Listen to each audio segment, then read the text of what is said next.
coming out here tonight. Before we get started, and we do have a full evening of performances, panel discussions, speakers planned for tonight, I just want to take a moment to talk about the reason we're all here, which is to raise awareness about issues facing the ocean today and the ways in which the Marine Environmental Research Institute is combating these catastrophes. When Susan Shaw and I first discussed doing a Blue Beyond Borders event for a Merry fundraiser, she was quick to say yes and eager to get the show on the road. And now I'm thrilled to introduce this evening's keynote speaker and my dear friend, Dr. Susan Shaw, the founder of Merry. And we can finally get this evening started. So this is the very reason we're all here tonight, Susan Shaw.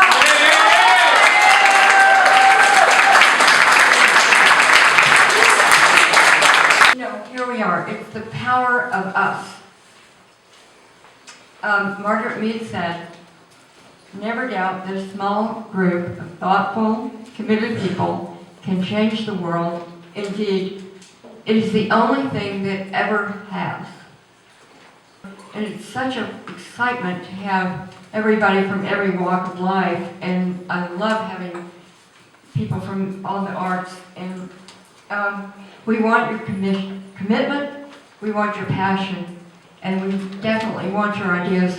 And I would say to you, if you have great ideas, please write them down and please send them to us. We need you. Thank you. So I work with the aquaculture program and the other 5 CT programs, and we're building oyster reefs. We're building an oyster nursery with 2 million oysters.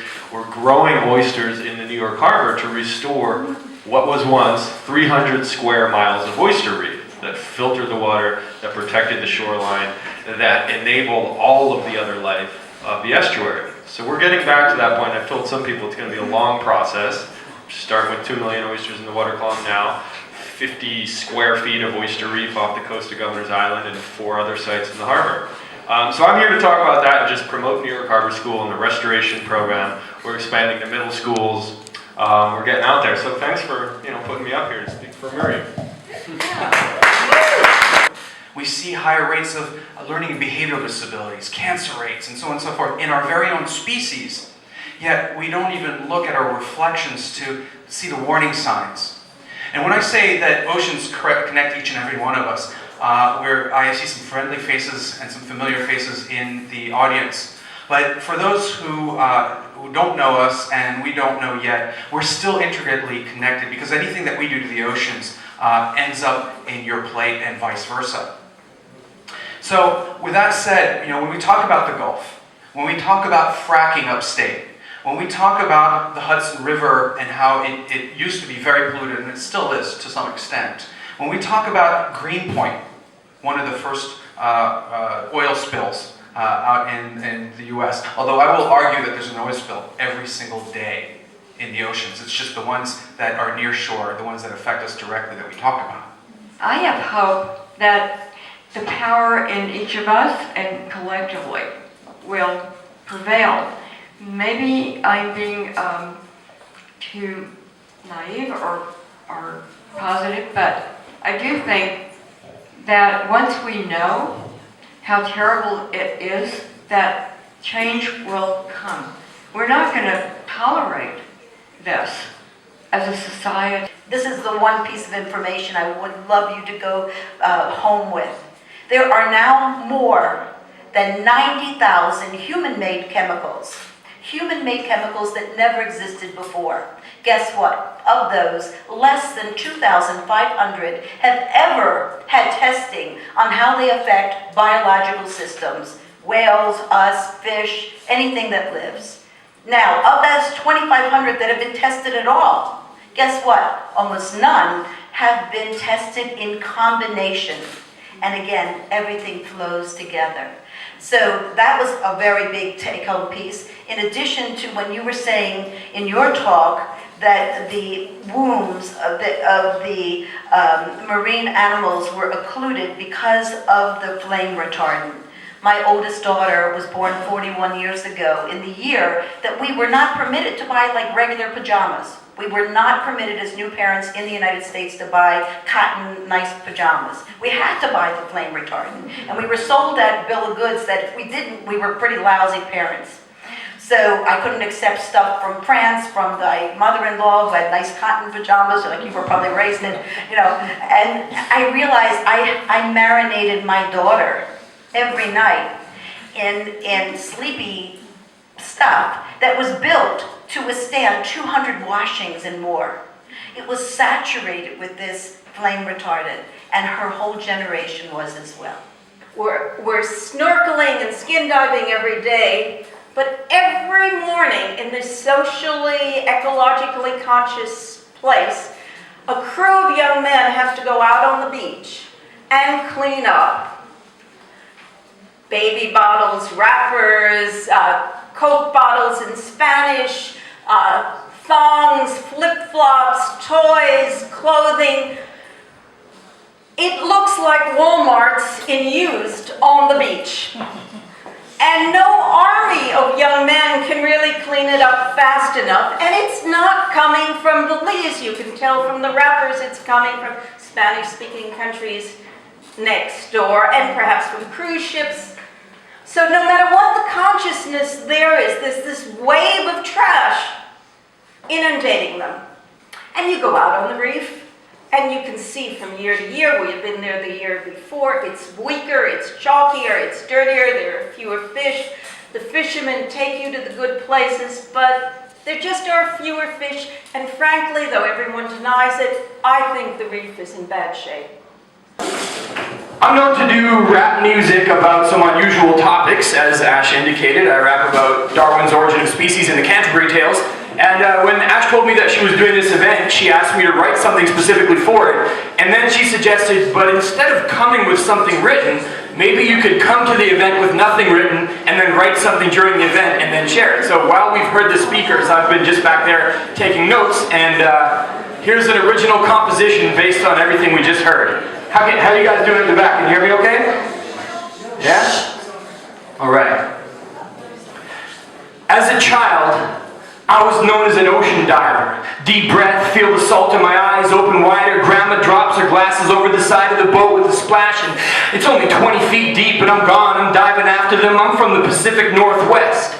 Vancouver, Canada, a place where you can swim 10 minutes from city traffic, a place where you can throw a crab trap in the ocean a mile from downtown and they're safe to savor. It's okay. Crack them open. I'm from the home of the orcas, where the oceans are gorgeous, a place where the only catalytic converters in the ocean are oysters. So when I heard Susan Shaw say her heart was broken at the state of ocean pollution, I just thought, no, say it ain't so. Because I grew up swimming in pristine waters with sea otters, and as a teen, my parents took me to watch Sea of Slaughter. So I've known that overfishing was a problem since I used to go salmon fishing as a kid, and I often caught them, and lately it's only dogfish and rock cod off the bottom, so that's an obvious one, and conservation will probably solve it. But all this about flame retardants and microplastics and oil droplets so small that we never saw them, the ocean's becoming toxic because of the fleece jacket I have and my skin products. So how do we know?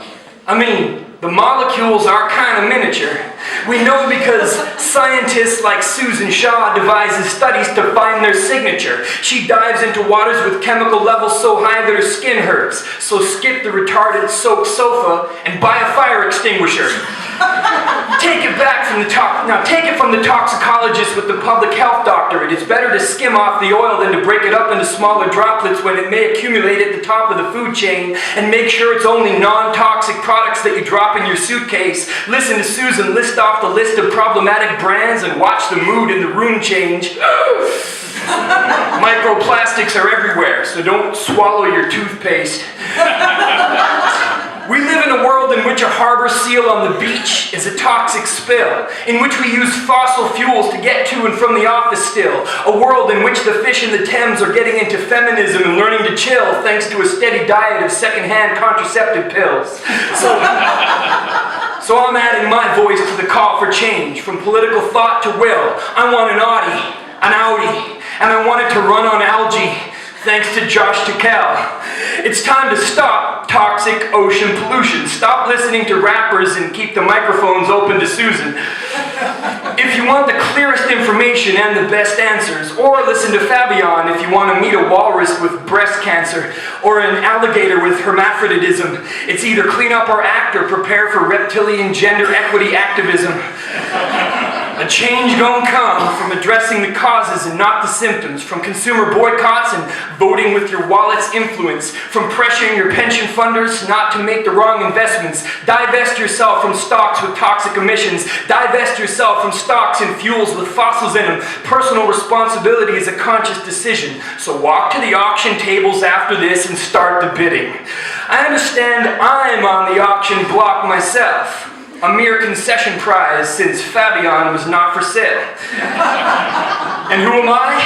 A Canadian rapper from BC. I'm a science communicator, but I put my journalism on CDs. Susan is a primary source. Next to her, I have it easy. Ideas in me are like chemicals collating in a sentinel species. Good or bad, they have a habit of building. All I know is I want a better legacy for my grandchildren. The oceans are like our lifeblood. They ought to be treated the same. Nothing goes in them from now on that you wouldn't put in your veins. Let's be active citizens. It's our world and we have to live in it. And one day I'll drop my glasses in the ocean and I want to watch as my grandchildren dive in with no hesitation and bring them back for me, and instead of rushing back to the land, they stay and splash and have a great day and have a swim in it. Thank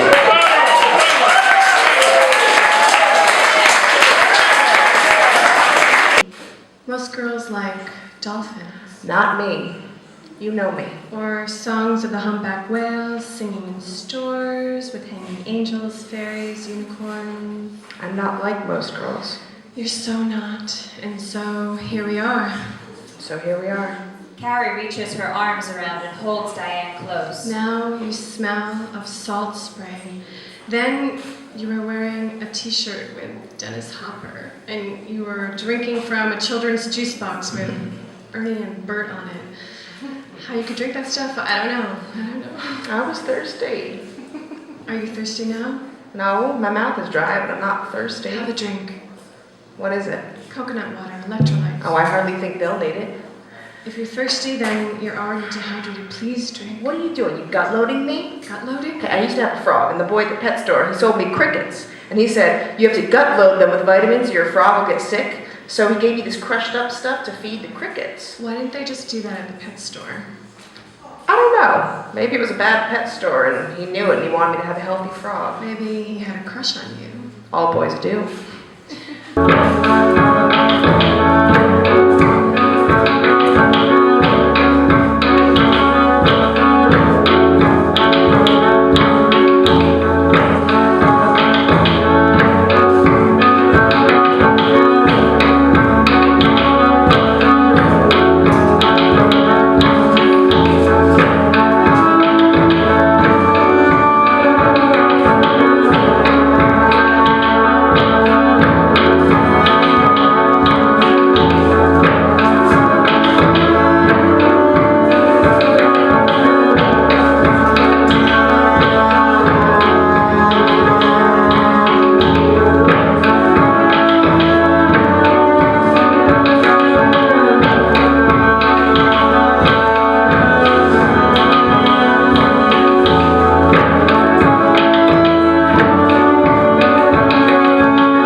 they started wanting to protect them more. So anyways, we took this month-long journey. We went to the Falkland Islands, to South Georgia Islands. We saw millions of penguins. It kind of felt like that's what the world used to be like. With this, there's such an abundance of wildlife down there. It's mind-blowing. Anyways, I was down there as a composer for a movie that was being shot, and they told me to bring my bass just in case. and which I'm always happy to do. And before the trip, I bought all of Roger's recordings of whales and practiced them on the bass, just to kind of show, I wanted to show Roger that they work really well on this instrument. And Roger plays the cello, so he probably knew that too. But one of the scenes in the movie, I was given a concert on the bow of our icebreaker between South Georgia and Antarctica. And partway through the concert, I started imitating whale calls on the bass. And then sure enough, 12 whales came and swam next to our boat. And it was definitely like the most beautiful moment in my life.